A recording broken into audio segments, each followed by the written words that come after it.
আজ আমরা আনরিজনেবলি প্রাউড আমাদের কান্ট্রির জন্য। কেন প্রাউড? আমাদের পঞ্চম থেকে বললাম আমাদের চতুর্থ সামরিক শক্তি থেকে দ্বিতীয় শক্তিতে পৌঁছে গেছি। শুধু এই জন্যই প্রাউড। আবার পঞ্চম অর্থনীতিতেও পঞ্চম স্থানে পৌঁছে গেছি আমাদের জিডিপি অনুযায়ী। কিন্তু অ্যাজ পার ক্যাপিটা যদি দেখতে হয় আমাদের 100 ট্রিলিয়ন হওয়া দরকার ছিল, যেটা হিসেব করলে হয়তো বোঝা যাবে। মাথা পিছু আয় কত? খুবই কম, যেটা ইন্টারন্যাশনালি যদি কাউন্টেবল হয় তাহলে আমরা ইন্ডিয়ার জনগণ খুবই গরিব, এবং সেটা তারাও জানে। হয়তো 3 ট্রিলিয়নে পৌঁছে গেছি, কিন্তু সত্যিই কি 100 ট্রিলিয়নে পৌঁছানো উচিত ছিল। আজ কিছু ক্যাপিটালিস্টদের শুধু হাতে টাকা আছে, আর সাধারণ মানুষ যেই জায়গায় আছে সেই জায়গায় কখনো বুঝতেই পারিনি আমরা কখন 5th লার্জেস্ট ইকোনমি হয়ে গেছি। শুধু এই ব্যাপার নয়, আমরা যে আমাদের দেশের বিদ্বেষমূলক বিরোধী বিদেশি শক্তিরা করে থাকে যে ভিডিওগুলো এসে ইউটিউবাররা করে যায়, এবং যেটা আগের ভিডিওতে বলেছিলাম, কিন্তু in real truth I do not find any reason to defend us. কারণ যেটা রিয়েলি দেখাচ্ছে ইন্ডিয়াতে কি আছে, unhygienic places, unplanned সিটিজ, unplanned road, যেগুলো সত্যিই তো আছে। সাজানো একটা শহর, শুধু যখন এয়ারপোর্ট থেকে বেরোবেন যে কোনো শহরে সেইটুকুনি সাজানো আছে, আর ক্যাপিটালগুলোকে সাজানো রয়েছে। বাকি যেখানেই যান না কেন আনপ্ল্যান রোড, আনপ্ল্যান সিটি, যেখানে সেখানে কমপ্লেক্স গড়ে উঠেছে, যেখানে সেখানে অ্যাপার্টমেন্ট গড়ে উঠেছে, যেখানে সেখানে বাড়ি করে ফেললো মানুষ, প্লট বিক্রি হচ্ছে। এবং ওই একই রাস্তার মধ্যে বাস, ট্রাক, অটো, টোটো, বাইক, স্কুটি, সাইকেল, কতটুকু রোডের উইথ কতটুকু, চওড়া কতটুকু? Maximum 30 metre. Bus as per I know, যে আমার এখানে যা রোড দেখেছি সেটা ম্যাক্সিমাম 20 মিটার, তাও নয়, অনেক সময় তারও কম। তার মধ্যে দিয়েই 2 ওয়ে আপ অ্যান্ড ডাউন বানিয়েছে। তো এই হলো আমাদের রোডের অবস্থা। তারপরে রাস্তা ছেড়ে দিয়ে রেখেছে, এপাশে 10 মিটার, ওপাশে 10 মিটার, সেখানে হয়তো অন্য কোনো প্লটিং বা হয়তো বাড়ি তৈরি করে শুরু করে দেবে। এটাই হলো আমাদের দেশের আর্কিটেকচার প্ল্যান, যেটা আমাদের ইঞ্জিনিয়াররা করে থাকে, আমাদের সরকার করে থাকে। এবং এই নিয়ে আমাদেরকে গর্বিত হতে হবে, এবং বিদেশিদের সঙ্গে লড়তে হবে, বিদেশিদের বিরোধিতামূলক কমেন্ট করতে হবে। এবং সেটা আমি দেখলাম আনরিজনেবল। আমি যে আমার দেশের জন্য লড়ছি সেটা ডিফেন্ড করার মতন তো কিছু নেই। সত্যিই তো আমার এতগুলো ভুল রয়েছে, সেটা কেউ শুধরাতেও আসেনি, সেটা আর শুধরাবেও না। আমরা মিথ্যে আমরা গর্বিত আমাদের দেশের জন্য। অথচ এই এশিয়ার মধ্যেই অনেকগুলো দেশ রয়েছে, সাউথ কোরিয়া, চায়না, এরা এত উচ্চতায় পৌঁছে গেছে যাদের ডিফেন্সের দরকার হয় না।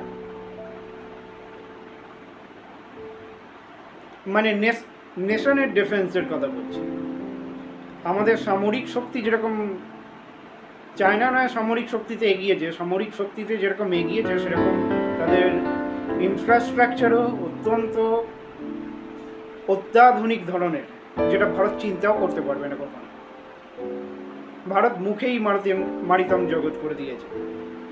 ভারতের নেতৃত্ব শুধু মুখেই মারিতম জগৎ, এই করেছি ওই করেছি, যেটা বিদেশের মাটিতে বলে আসে, ইউএনএ গিয়ে বলে আসে, ভাষণ দিয়ে আসে, সমস্ত মুখেতেই চলে যায়, এবং তাতেই আমরা গর্বিত হয়ে যাই। এবং সব থেকে বড় রোল প্লে করে হলো এখানে ধর্মের নামে অনেক লোককে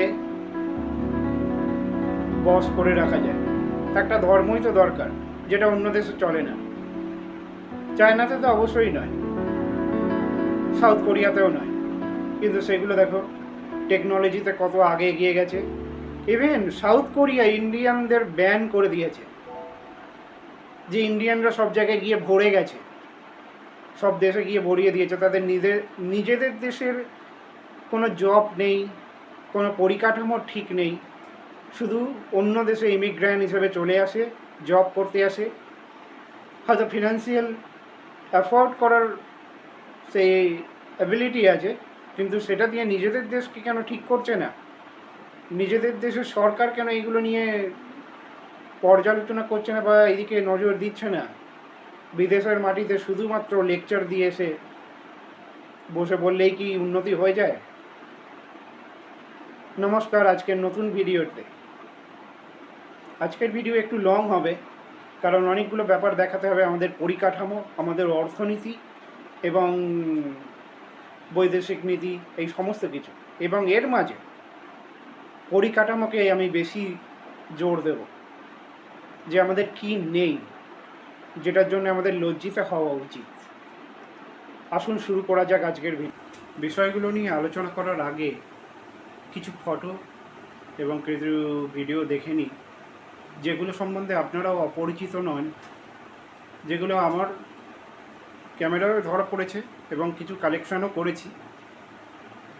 তার সম্বন্ধে আপনারা দেখলে বুঝতে পারবেন আমাদের পরিবহন, আমাদের পরিকাঠামো এবং রাস্তা চলাচলের যে অনুন্নত ব্যবস্থা এবং বেআইনি নির্মাণ এবং অধিক সংখ্যক বস্তি এরিয়া, স্লামস এরিয়া, এইগুলো আমরা এখন এড়িয়ে চলি। আমরা দেখাতে চাই আমাদের সরকার, আমাদের মিডিয়া অলওয়েজ দেখায় যে আমরা উন্নত দেশ হয়ে গেছি। শুধু কিছু সামান্য কিছু, অনলি 3 to 5% যে প্ল্যান সিটিসগুলো রয়েছে সেগুলো দেখিয়ে দিল, এইটা হলো কলকাতা, এইটা হলো নিউ দিল্লি, আর বাকি সমস্ত কিছু ভুলে যেতে হবে। যারা বাইরে থেকে আসছে তারা তো জানেই যে তোমরা কি বানিয়েছো, কিন্তু তোমাদের আসল ফ্যাক্টটা কি, তোমাদের আসল যে ইমেজটা কি, তারা আমাদের থেকেও অনেক বেশি ইনফরমেশন রাখে। তোমাদের পরিবহন এখনও পর্যন্ত মানুষ জানোয়ারের মতন ঝুলে ঝুলে বাসে ট্রেনে যাতায়াত করে। আসুন কিছু ছবি দেখে নিন, কিছু ভিডিও দেখুন, তাহলে ধারণাটা স্পষ্ট হয়ে যাবে আরও, যে যেগুলো বলছি সেগুলো সত্যি এখনও পর্যন্ত বিদ্যমান কিনা, যেগুলো আপনারাও জানেন কিন্তু হয়তো প্রকাশ করেন না। একটা মিথ্যে গর্ব, কি প্রাউড হয়ে বসে আছি আমরা সবাই, যে আমরা তো একটা লার্জার ইকোনমিতে পৌঁছে গেছি। তো এখন আর এই সমস্ত ব্যাপার নিয়ে আলোচনা করার কোনো মানেই হয় না। আসুন দেখুন ছবিগুলো।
দেখে নিশ্চয়ই মনে হলো না এটা কোনো প্রথম বিশ্বের দেশের মতন চিত্র দেখছি।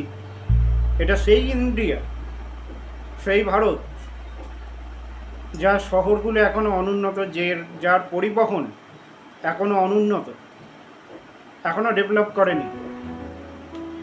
লোকাল ট্রান্সপোর্ট অত্যন্ত খারাপ।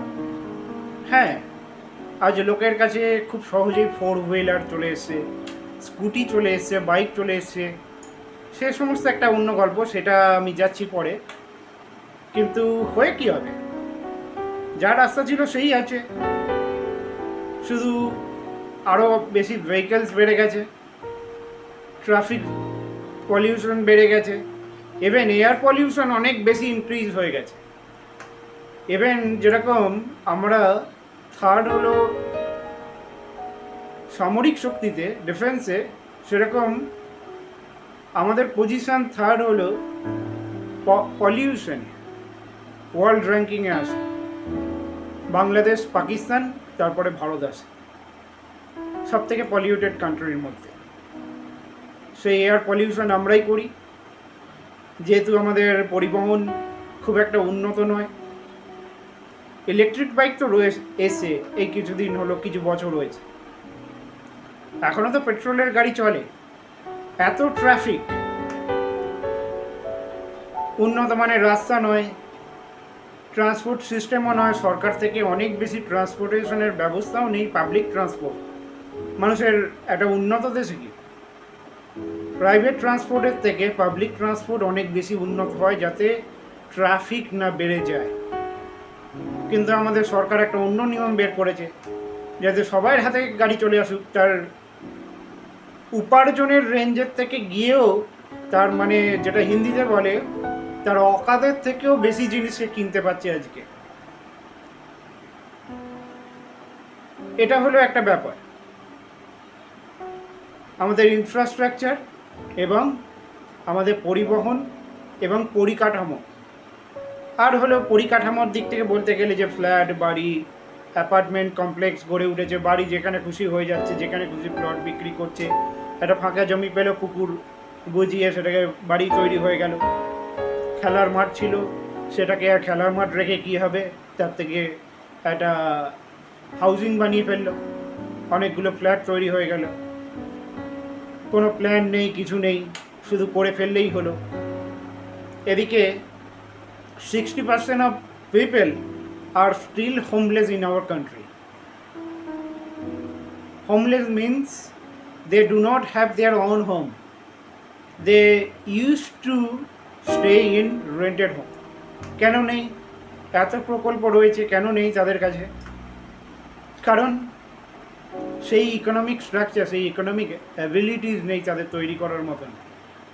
জমির দাম, প্লটের দাম আকাশ ছোঁয়া হয়ে গেছে। যেটা 1 লাখ টাকা হওয়ার কথা ছিল, সেটা 10 লাখ টাকা হয়ে গেছে। যেটা 10 লাখ টাকা ছিল, সেটা 1 কোটি টাকায় পৌঁছে গেছে। এত দাম হয়ে গেছে, যেহেতু পপুলেশন অনেক বেড়ে গেছে। এখানে একটা ইমিগ্র্যান্টেরও ব্যাপার আছে, বাংলাদেশ থেকে এসে অনেক লোক এসে এখানে থাকা শুরু করেছে বেআইনিভাবে, এবং তারা অনেক অর্থ নিয়ে এসছে, সেগুলো অন্য ব্যাপার, সেই ব্যাপারেই যাচ্ছি না।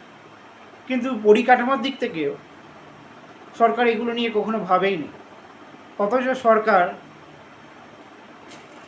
শুধু একটা রেসেই ছুটে যাচ্ছে, সেটা হলো নাম্বার 1 হওয়ার জন্য ওয়ার্ল্ডের মধ্যে। এদিকে নিজের দেশের পরিকাঠামো, পরিবহন এবং আর অন্যান্য যে সমস্ত রোডসের ঠিক নেই, সেই ইনফ্রাস্ট্রাকচারই নেই। এখন যে কটা তৈরি হচ্ছে সব ন্যাশনাল লেভেলে, লোকাল লেভেলে তো একদমই যে খারাপ অবস্থা, সেটাই খারাপ, সেই খারাপ থাকবেই, আনহাইজেনিক প্লেসেস। এবার আরেকটা গুরুত্বপূর্ণ বিষয়, যেটা আগের ভিডিওতেও বলেছিলাম, যেটা হলো আমাদের প্রত্যেক 1 কিলোমিটার অন্তর অন্তত টয়লেট তৈরি করা উচিত। মেট্রো স্টেশনে টয়লেট থাকা উচিত। মেট্রো স্টেশনে টয়লেট নেই, খুবই অবাককর বিষয়। আপনি কলকাতায় গেছেন, মেট্রোতে যাতায়াত করছেন, টয়লেট পেয়েছে, আপনি বুঝুন কোথায় করবেন। হ্যাঁ, টয়লেট আছে 2 কিলোমিটার দূরে হয়তো কোথাও আছে, স্টেশন থেকে বেরিয়ে আরও 1 কিলোমিটার গিয়ে করতে হবে। এমার্জেন্সির জন্য কিছু নেই, এমার্জেন্সি আপনার পাওয়া উচিতই নয় বলতে গেলে। সরকার বলে দিচ্ছে এবং আপনাকে সমাজ বলে দিচ্ছে এমার্জেন্সি পাওয়া উচিত নয়, যা করে বাড়ি থেকে করে আসুন। এবারে 2-3 ঘন্টা যদি আপনি জার্নি করেন, আপনার রিস্ক, দরকার পড়লে জল খাওয়া ছেড়ে দিন। এটাই হলো তাদের বাস্তবিক পরিকল্পনা, উন্নত ধরনের পরিকল্পনা। টয়লেট নেই, প্ল্যান নেই, রাস্তাঘাট তৈরি করেছে, ন্যারো ধরনের হাই রোড তৈরি করেছে। সেই হাই রোড পাড়ার ভেতর দিয়েও যায়, আবার ন্যাশনাল হাইওয়ে বটে, সেটা মেন রোডও বটে। সেই ন্যাশনাল হাইওয়েতে সাইকেলও চলে, সেই ন্যাশনাল হাইওয়েতে বাসও চলে, সেইখানে টোটোও চলে, অটো চলে। এটাই ন্যাশনাল হাইওয়ের উদাহরণ। কোনো সাবস্টিটিউট রোড নেই রোড নেই। এটাই হলো আমাদের পরিকাঠামো, ইনফ্রাস্ট্রাকচার, এবং এরা ইন্টারন্যাশনালি রেকগনাইজ হতে হবে নাকি, এত বাজে পরিবহন নেই। অ্যাকচুয়ালি আমাদের দেশের যা পরিকাঠামো আফ্রিকার থেকেও ভালো নয়, যদি সত্যিকারের বলতে হয়। বাংলাদেশ, পাকিস্তান যেরকম ধরনের পরিকাঠামো, ঠিক আমাদের দেশেও ঠিক সেই ধরনেরই। আর আজকে আমরা যেরকম বাংলাদেশকে যেই চোখে দেখি, ইউরোপ, আমেরিকা ঠিক সেই চোখে দেখে। শুধু একটাই ব্যাপার এখানে একটা আকর্ষণীয়, ভারতের হাতে অনেক টাকা আছে, ইনভেস্ট করার মতন অনেক টাকা, এবং ভারত হলো একজন ভালো বায়ার, সেই জন্য ভারতকে এত গুরুত্ব দেয় তারা। সেটা আশেপাশে প্রতিবেশী দেশ এত বড় বায়ার নয় ভারতের মতো। ভারত সমস্ত কিছু ইম্পোর্ট বেশিরভাগ পশ্চিমী দেশ থেকে এখন ইম্পোর্ট করতো, হয় রাশিয়া থেকে এখন ইম্পোর্ট করছে বটে, কিন্তু ম্যাক্সিমাম যে প্রোডাক্ট সেই সমস্ত তো ইউরোপ থেকেই আমদানি করতো। তো সেই হিসেবে হয়তো গুরুত্ব দিয়ে থাকে, সেই হিসেবে র্যাঙ্কিং দিয়ে থাকে, সেই হিসেবে ইউএনএ একটা জায়গা পেয়েছে, যথেষ্ট বড় জায়গা পেয়েছে, কারণ তারা বিজনেস বোঝে বলে সেই জন্য ভারতকে একটা জায়গা দিয়েছে। কিন্তু যদি ইনফ্যাক্ট যদি ভারতকে কোনো নজরে তারা দেখতে চায়, তাদের চোখে কিন্তু আমরা যেরকম বাংলাদেশকে দেখে থাকি, তারাও আমাদেরকে ঠিক সেই লেভেলেই দেখে। এবারে আসি হলো অর্থনীতির বিষয়। অর্থনীতিতে। আমাদের অর্থনীতি বিশ্বের 5ম বৃহত্তম অর্থনীতি। সেটার পরিমাণ কত? $3.41 ট্রিলিয়ন। এবং অ্যাজ পার ক্যাপিটা আমাদের ইনকাম হলো $2,730 পার ক্যাপিটা, এবং সেই অনুযায়ী অ্যাজ পার ক্যাপিটাল র্যাঙ্কিং হলো 129 out of 200 countries in the world. এবারে এই অর্থনীতির ক্ষেত্রে একটা বিশেষ ব্যাপার উল্লেখযোগ্য, যেটা ইন ডিটেলে আলোচনা করব, যেটা হলো আমাদের যখন সেন্ট্রাল গভর্নমেন্ট পাওয়ারে আসে 2012-এ সাধারণত, সম্ভবত, তো তখন তার কাছে একটা মাস্টার প্ল্যান ছিল, সেটা হলো আত্মনির্ভর Bharat. That means to make people self employed, because we cannot generate job in future anymore. So it is better to be a self-employed by yourself. তো এই আত্মনির্ভর করে তোলার পেছনে কনসিকুয়েন্সেস কী হলো? বিক্রেতা অনেক বেড়ে গেল তুলনায় ক্রেতার থেকে, বা বিক্রেতা এবং ক্রেতা সমান সমান মেজারে চলে এলো। দ্যাট মিনস এডুকেশন করার যে প্রবণতা 2010 বা 2010 থেকে 20 পর্যন্ত হতে পারতো, আরও বেশি বাড়ছিল, সেই এডুকেশন হয়তো করছে, কিন্তু তুলনায় জব সার্চিংয়ের থেকে মানুষ এখন সেলফ এমপ্লয়েড দিকে বেশি চলে যাচ্ছে, কারণ জব সার্চিংয়ে আর সময় নষ্ট করতে চাইছে না। শুধু তাই যদি হবে, জব সার্চিং মিনস, জব করা means the person dependent on certain income source.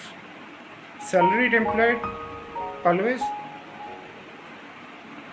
be countable as certain income source. কারণ আপনি যেখানেই চাকরি করে থাকুন না কেন, সেটা আপনি চাকরির শেষে যখন আপনার মাস গেলে আপনি মাইনেটা নিশ্চয়ই পাবেন। প্রাইভেট সেক্টরে হয়তো আপনার অ্যাবসেন্স অমুক কেটে কিছু না কিছু তো মাইনে পাবেন, বা আপনার যেটা লিখিত আছে সেই টাকাটা আপনি পাবেন, এবং সরকারি চাকরির ক্ষেত্রে সেটাকে তো সার্টেন অ্যামাউন্ট অবশ্যই পাবে।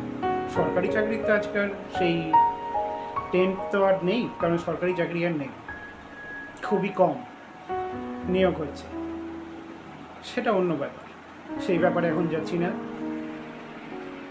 কিন্তু এই সবাই যে বিজনেসম্যান হয়ে গেছে, অনেকে জব ছেড়ে দিয়ে, আমি অন্যান্য স্টেটে অনেক রিলস দেখেছি, কেউ খাবারের দোকান, কেউ ক্লোথসের দোকান বা অন্যান্য প্রোডাক্টসের দোকান খুলে বসে পড়ল। এতে হচ্ছে কি, বিক্রেতার সংখ্যা আগে যে আপনি পার কিলোমিটারে দেখতেন বা পার 2 কিলোমিটারে দেখতেন যে একটা নির্দিষ্ট পরিমাণ দোকান ছিল এবং সেখানে গিয়ে কেনাকাটা করতেন, সেখানে আপনার কাছে চয়েস হলো মাল্টিপল চয়েস হয়ে গেল এবং মাল্টিপল মানে অপশানসও হয়ে গেছে। এবং সেই মাল্টিপল অপশানের জায়গায় একজন আরেকটা জায়গায় চলে এলো, সেটা হলো অনলাইন মার্কেটিং, যে মিনিমাম 40% মানে এই মার্কেটিং এখান থেকে কাট আউট করে নেয়, যেটা অফলাইনে সেল হতে পারতো সেখান থেকে। ক্লোথসের দিক থেকে, আমি যদি ফুডের দিক থেকে বলি, সেখানে তো 60% ওরা অ্যাকুইজিশন করে রেখে দিয়েছে, অনলি 40% অফলাইন কাস্টমার। এবং অন্যান্য ইলেকট্রনিক্সের প্রোডাক্টের ক্ষেত্রেও 50 to 60% অ্যাকুইজিশন আছে অনলাইন প্ল্যাটফর্মে। তো যেখানে এত দোকান হয়ে গেছে, সবাই তো আর বাড়িতে বসে অনলাইনে বিজনেস করছে না, এত আউটলেট, বললাম স্বনির্ভর ভারতে এত আউটলেট হয়ে গেছে, এবং অনেকে পারমিশন নিয়ে করছে, অনেকে লাইসেন্স নিয়ে করছে, আবার অনেকে অস্থায়ী দোকানদার। অস্থায়ী দোকানদারদের নয় অতটা রিস্ক নেই, যারা স্থায়ী দোকানদার বা স্থায়ী একটা প্রপার্টির উপরে বসে আছে, যেটা রেন্ট দিয়ে আছে বা একটা লিজের মধ্যে আছে, সেখানে অনেক বেশি প্রেশার। সে একটা দোকান খুলেছে, সেখানে একটা এমপ্লয়ি আছে, সে তার যদি 10টা সেল পার ডে পেলে হতো, সেখানে সেই সেলটা অনেক ভাগ হয়ে যাচ্ছে। সেই 10টার জায়গায় তার 3টে বা 4টে সেল আসছে, বাকি 6টা সেল বাকি যে 4জন রয়েছে একই ধরনের দোকান তার পাশে খুলে বসে রয়েছে, তার কাছে চলে যাচ্ছে, সবাই মিলে সেল করে খাও। তো এই সবাই মিলে সেল করার ক্ষেত্রে একটা যে অবশ্যই প্রবলেম অবশ্যই তো হচ্ছে, সেটা হলো তার যে ইনকাম গ্রোথটা ছিল সেটা দিনে দিনে লোয়ার রেটে চলছে। এবং আরেকটা জিনিস বলি, আমাদের Indian market always dependent on religious occasion. যে কোনো ধরনের রিলিজিয়াস অকেশন হলে সবথেকে বেশি বিক্রি হয়। যে কোনো রিলিজিয়াস অকেশন হলে, যে কোনো মানে ক্লোথসের হোক, খাওয়ার হোক বা অন্য কিছুর দিক থেকে, ইলেকট্রনিক্স গ্যাজেটসের হোক, কেনাকাটা অনেক বেশি বিক্রি হয়ে যায় তুলনায় নর্মাল টাইমের থেকে। একমাত্র এই যে ট্রেন্ডটা আছে, এই যে কালচারটা রয়েছে, এইটার জন্যও ইন্ডিয়ান মার্কেট এখনও পর্যন্ত বেঁচে রয়েছে। যদি একদম ইউরোপিয়ানদের মতন হয়ে যায়, তাহলে বিক্রিই বন্ধ হয়ে যাবে, কেনার দরকারই হবে না লোকে, যেটুকুনি যা অনলাইনে কেনা হবে। এইটা হলো আমাদের master plan of Indian government. এবারে আরেকটা প্রবলেম দেখা দিয়েছে, সেটা হলো মানুষ এখন তার তার সামর্থ্যের থেকে উচ্চতর জিনিস, মানে তার অকাদের থেকে বেশি জিনিস কিনে থাকে, বেশি দামি জিনিস কিনে থাকে। এবং এই ধরনের মার্কেটিংয়ের ক্ষেত্রে কোম্পানির যারা ন্যাশনাল লেভেল বা ইন্টারন্যাশনাল কোম্পানিগুলো থাকে, তাদের টার্গেট থাকে 20 to 30 এজ যারা আছে, তাদের মধ্যে অনেক ড্রিম ফ্যান্টাসি থাকে এই ধরনের জিনিসগুলো, বাইক হোক, দামি ফোন হোক, দামি গ্যাজেটস হোক, তাদের কাছে দামি ক্লোথস, ব্র্যান্ডেড শুজ, সেগুলোই তবে অ্যাডভার্টাইজমেন্ট করা হয়। এবং সরকারকেও সেই তাদেরকে তাদের বিজনেস যাতে চলে সেই সুযোগ করে দেয়। এতে লাভ হয় হলো সরকারের আর সেই প্রাইভেট কোম্পানির, আর মানুষ ঋণের মধ্যে ডুবে যায়। কারণ একদিকে এইখানের মধ্যে মাস্টার প্ল্যান হলো সরকারের, মানুষ লোন নিতে গেলে ব্যাঙ্কিং অ্যাকাউন্ট খুলতে হবে, তো ব্যাঙ্কিং অ্যাকাউন্ট হোল্ডার অনেক বেড়ে গেল। অ্যাকাউন্ট হোল্ডার যারা আগে 2000 থেকে 2010 পর্যন্ত অ্যাকাউন্ট ছিল না, সেই থেকে অ্যাকাউন্টের সংখ্যা অনেক গুণ বেড়ে গেছে।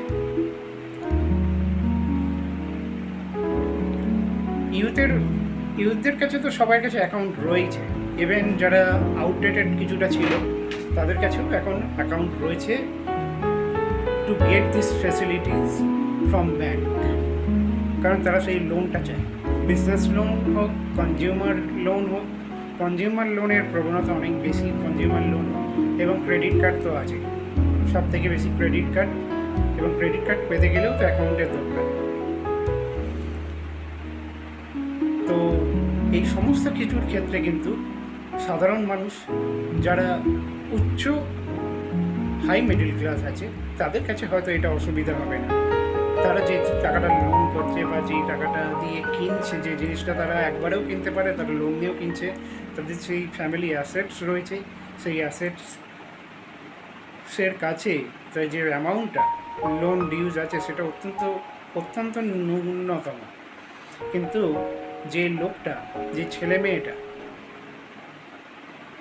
তার প্রয়োজনের, তার সামর্থ্যের থেকে বেশি জিনিস কিনে ফেলেছে, দামি জিনিস কিনে ফেলেছে, তার কাছে সেটাই তখন চ্যালেঞ্জিং হয়ে যায়। তখন সে বাধ্য হয় যে কোনো জবে ঢুকে পড়তে, ইভেন যে কোনো একটা দোকানে ঢুকে পড়লো, তার কোয়ালিটিস হয়তো মাস্টার ডিগ্রি ছিল বা গ্র্যাজুয়েশন ছিল, সে একটা বেটার জবের দিকে যেতে পারতো, সেটা ছেড়ে দিয়ে চলে গেল ডেলিভারির কাজে। ডেলিভারি কাজ তো এখন অ্যাভেলেবেল রয়েছে, ডেলিভারির কাজে চলে গেল বা কোনো দোকানে কাজ করতে ঢুকে পড়লো, কারণ তাকে তার লোনটা শোধ করতে হবে, তার ক্রেডিট স্কোরটা ঠিক রাখতে হবে, কারণ সে যে বাইকটা কিনেছে তার লোন পেমেন্ট করতে হবে। সে যেটা হয়ে উঠতে পারত সেটা আর হয়ে উঠতে পারবে না কোনো দিন জীবনে, কারণ তার লোন শোধ করতে করতে যা গোল্ডেন টাইমটা তার ছিল জীবনে, সে গোল্ডেন টাইমটা ওভার হয়ে যাবে, এজেড হয়ে যাবে। ইভেন সে প্রোডাক্টের প্রতি মানে প্রোডাক্ট সেন্ট্রিক অনেক বেশি হয়ে যাবে। একটা লোন শেষ হলো, আবার ওই জিনিসটারই একটা লেটেস্ট ভার্সনের প্রতি আকৃষ্ট হয়ে যাবে, কারণ তার সে পরিচালিত সাধারণত এই সমস্ত কোম্পানির স্ট্র্যাটেজি থাকে যে তারা কিন্তু মার্কেট পরিচালনা এবং আপনাদের সাইকোলজিক্যালি গেম একটা খেলে। এটা একটা কিন্তু খুবই সাইকোলজিক্যাল ব্যাপার, যে তাদের মধ্যে, মানুষের মধ্যে সাধারণ মানে টিনেজ জেনারেশনের মধ্যে ইনসার্ট করে দেয় তারা, যে এটা তোমার কাছে থাকা দরকার, না থাকলে তুমি আজকের যুগের সঙ্গে মেলাতে পারবে না। যদিও সেটা আনরিজনেবল, আননেসেসারি, যেটা কিছুদিন পর যখন বয়স হবে তখন গিয়ে সে বুঝতে পারবে, যখন রিয়েলাইজ করবে তখন তার game over, he will not have any choices left. তখন ওই ছোটোখাটো কোনো কাজ করে বেড়াচ্ছে, এটাই লাইফস্টাইল, এটাই জীবন হয়ে ওঠে। এই হলো মাস্টার প্ল্যান আমাদের অর্থনীতির, এবং সেই অর্থনীতিতে দাঁড়িয়ে আমাদের ইন্ডিয়ান গভর্নমেন্ট গর্বের সঙ্গে বলে 80 কোটি মানুষকে আমরা ফ্রিতে খাওয়াই। 80 কোটি মানুষকে ফ্রিতে খাওয়াতে হবে না, পঞ্চম অর্থনীতিতে দাঁড়িয়ে 80 কোটি মানুষকে ফ্রিতে খাওয়াতে হবে না। তাহলে এই কথাটা যদি ইউএনে গিয়ে বলে আমরা 80 কোটি মানুষকে খাওয়াই ফ্রিতে, তাহলে জিজ্ঞেস করবে আপনার দেশের মানুষ কি গরিব, খেতে পায় না, না ভিখারি, ফ্রিতে খাওয়াতে হয়, কিনে খেতে পারে না? সেই জন্যে সেই কথাটা উইথড্র করে নিয়ে বলা উচিত যে 80 কোটি মানুষ কেনার ক্ষমতা রাখে, কেউ আজকের দিনে ফ্রিতে খায় না। এইটা বরং শুনতে অনেক ভালো লাগবে। 80 কোটি মানুষের কাছে প্রফেশন রয়েছে কিনে খাওয়ার, স্কুলে বাচ্চাদেরকে ফ্রিতে খাবার দিতে হয় না, ফ্রিতে গ্রামাঞ্চলে খাবার ডিস্ট্রিবিউট করতে হয় না। সবাইয়ের একটা প্রফেশন আছে, সবাই একটা এক্সপার্টিস রয়েছে, সেই এক্সপার্টিসটাকে ইউজ করতে পারত। তুলনায় শুধু দেশকে বড়লোক করার থেকে, সরকার বড়লোক হওয়ার থেকে, আর সেই টাকাটা নিয়ে বেকার অপ্রয়োজনীয় অস্ত্র কেনার থেকে। এটাই হলো অর্থনীতির নিয়ম, 80 কোটি মানুষকে ফ্রিতে খাওয়াচ্ছে। আপনারা বলুন, আপনারা লিখুন, কমেন্ট করুন যে এটা সত্যি গ্রহণযোগ্য, না এটাতে আমরা অভ্যস্ত হয়ে গেছি। এটা মেনে নিয়েছে, ঠিক আছে আমরা ফ্রি ফ্রুট পাই, গভর্নমেন্ট থেকে চাল পাই, ডাল পাই, অনেক রেশন পেয়ে থাকি, এটাই খুব ভালো দেখতে লাগে। এটাই হলো একটা উন্নত দেশের নমুনা এবং সেই নিয়ে আমাদের গর্বিত হতে হবে। প্রথম বিশ্বের দেশে এরকম কোনো ফ্যাসিলিটিস হয়তো বা নেই, তাদের কাছে কেনার ক্ষমতা আছে, হ্যাঁ তাদেরকে একটা বেকার ভাতা দেওয়া হয়, বেকার ভাতা দেওয়া হয়, যতক্ষণ না সে এমপ্লয়েড হচ্ছে ততক্ষণ একটা বেকার ভাতা দেওয়া হয়, কিন্তু ফ্রি ফুড দেওয়ার দরকার নেই। ফ্রি ফুড দিলে তাহলে এই যে 80 কোটি মানুষের থেকে যে বিজনেস আসতে পারতো, সেই বিজনেস তাহলে তো হয়ে গেল। সেই 80 কোটি মানুষ তো ফ্রি ফুডের উপরে নির্ভর করে, ফ্রি ফুড সরকারের ডিস্ট্রিবিউশনের উপর নির্ভর করে, সেই 80 কোটি মানুষ তো ক্রেতা নয়। তাহলে মাত্র 55 করোড় পিপল হলো আমাদের ক্রেতা, যেখানে বিজনেস আউটলেটস সেলার্স এত বেড়ে গেছে। তাহলে এই 80 কোটি মানুষকে কনভার্ট করে বায়ারে পরিণত করে, সবার কাছে একটা ইনকাম থাকতো, সবার কাছে একটা স্ট্রং ইকোনমি থাকতো, হাতে পয়সা থাকতো, একটা প্রফেশন থাকতো, সেটা চিন্তা করেনি। এটাই এদের মাস্টার প্ল্যান। এবারে আসছি সামরিক ব্যাপারে।